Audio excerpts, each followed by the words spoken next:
I never thought I'd say this, but I think my wife, the love of my life since high school, has been cheating on me. And the worst part?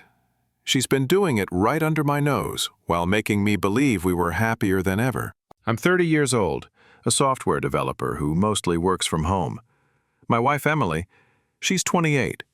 She's gorgeous, talented. She's a hair and makeup artist, and honestly, she's incredible at what she does. Brides in town love her. Over the past 2 years, her career really took off, and a big part of that success? A guy named John. He owns one of the most popular wedding venues in our city. Through him, she's gotten connections with photographers, modeling gigs, local advertising agencies, you name it. Now, John's in his 40s, married, 3 kids.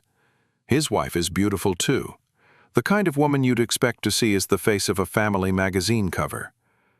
But still, my wife is younger, and I guess I can see the appeal. Emily and I, at least until recently, I thought we were perfect. We've been together since high school, best friends. We go on date nights, we have a good sex life, we laugh together, we share everything. I never ever doubted her love for me. Until last week. It started small. Emily had left her laptop open one day while she went to the gym. Normally she's careful about locking it, but this time she didn't. I was working nearby and I heard an email notification pop up. It was from John. At first it looked normal, logistical, a time, a place, some kind of event planning. But the last line, it floored me. You're incredible. I can't stop thinking about last night. Last night? Last night she had told me she was working late on a photo shoot. She came home, smiled, kissed me, and we had dinner together. Like everything was normal. But now I knew. Something was off. I started scrolling through her messages. Most of them were work-related, professional. But then, sprinkled in, were these little cracks, John calling her beyond stunning at an event, Emily responding politely, but too politely. And then I saw it, a hotel booking confirmation, just for the 2 of them. Described as the usual place. I swear in that moment I felt like someone punched me in the chest. I started piecing it together. Looking back at the past few months, she had been dressing up more, buying new underwear, grooming more carefully. At the time, I thought she was doing it for me, for us. She'd been working later, coming home at odd hours. But here's the cruelest part. She wasn't pulling away from me. If anything, she was closer. She initiated sex more often, planned date nights, told me she loved me more than ever. And maybe that's what hurts the most. I didn't feel like I was losing her. I felt like I was winning, like we were stronger. But the truth was, she was just hiding better. Then there was the necklace. One day, while cleaning, I found a small jewelry box tucked away in her makeup drawer. Inside was a necklace, simple, elegant, expensive, but I hadn't bought it. When I asked her about it, she said it was a gift from a client, and at the time, I believed her. Because why wouldn't I? She works with brides all the time. Gifts happen.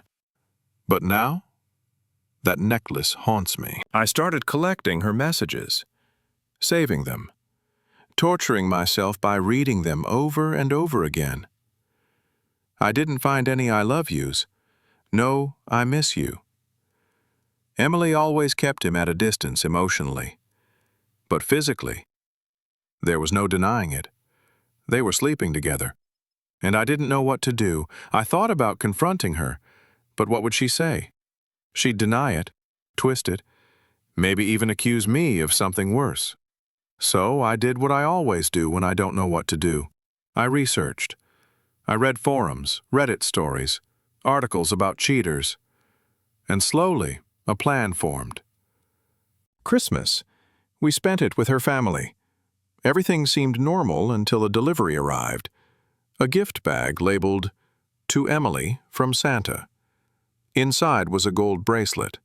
Expensive, elegant. Her mom and sister gushed over it. Emily smiled and told them it was probably from a bridal party as a thank you gift. But I knew. I knew it was from John.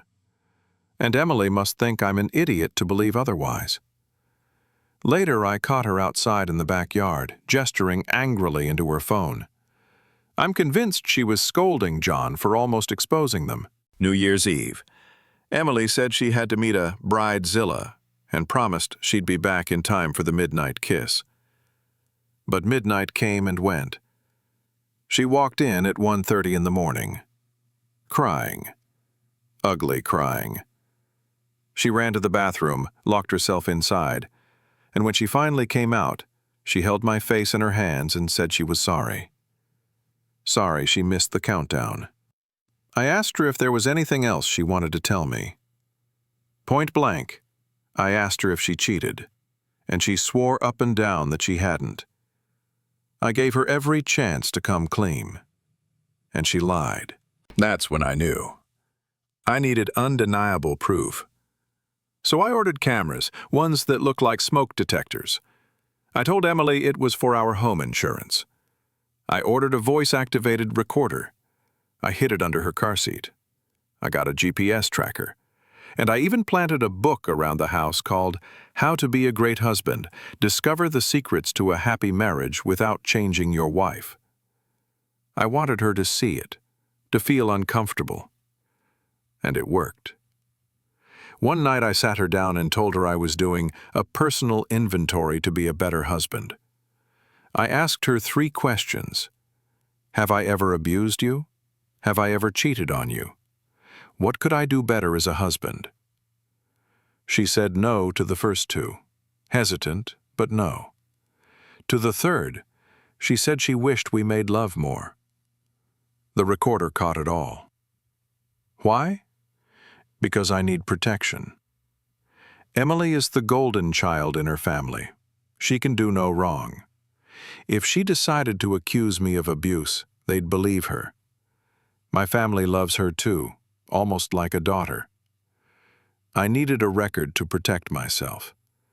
Because the woman I thought I knew, the woman I married, isn't the same person anymore. So here I am, waiting, watching, collecting evidence, talking to divorce attorneys. And I can't believe I'm saying this, but I don't even know who she is anymore. All I know is that I'm living with a stranger. And every time she tells me she loves me, I wonder if John got the same words hours earlier. I used to think cheating was something that happened in other people's marriages. I used to believe Emily and I were different, stronger, unshakable. But now I know that sometimes the person you trust the most can betray you the deepest. And the scariest part is, I don't know what I'll find tomorrow.